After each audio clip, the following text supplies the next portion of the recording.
ഞാൻ ഒരുപാട് തവണ ആ ഇതിനൊക്കെ മറുപടി പറഞ്ഞിട്ടുള്ളതാണ്. ഇതേ ഫ്ലോറിൽ ഞാൻ ഇനി വീണ്ടും അത് ആവർത്തിക്കണമെന്ന് ഉദ്ദേശിക്കുന്നില്ല. ഒരു ഒന്ന് രണ്ട് കാര്യങ്ങൾ അദ്ദേഹം പറഞ്ഞത് ഞാൻ തിരുത്തി തരാം. 2200 കോടി രൂപ കേന്ദ്രത്തോട് ആവശ്യപ്പെടുമ്പോൾ എല്ലാവരും കേൾക്കേണ്ടതും മനസ്സിലാക്കേണ്ടതുമാണ്. 2200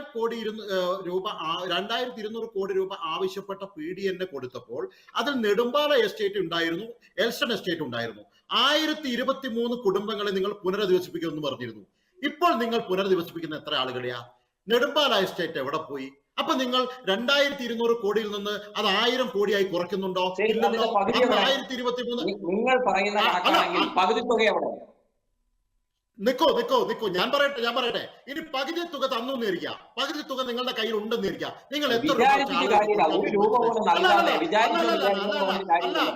നിങ്ങളുടെ കയ്യിൽ 700 കോടി ജനങ്ങൾ തന്ന പണം ഉണ്ടല്ലോ.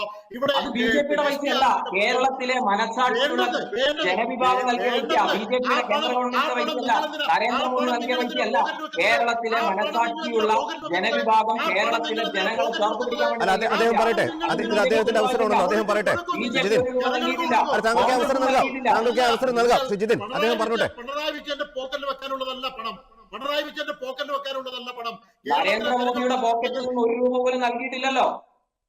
പൊന്നു ചേട്ടാ, 80 കോടി രൂപ BJP ഭരിക്കുന്ന സംസ്ഥാനങ്ങൾ കൊടുത്തിട്ടുണ്ട്. അതെവിടെ നിങ്ങൾ? അതെവിടെ കൊടുത്തു നിങ്ങൾ? ആർക്ക് കൊടുത്തു നിങ്ങൾ? നമുക്ക് അത്തരം വാദപ്രതിവാദങ്ങളിലേക്ക് വരാനുള്ള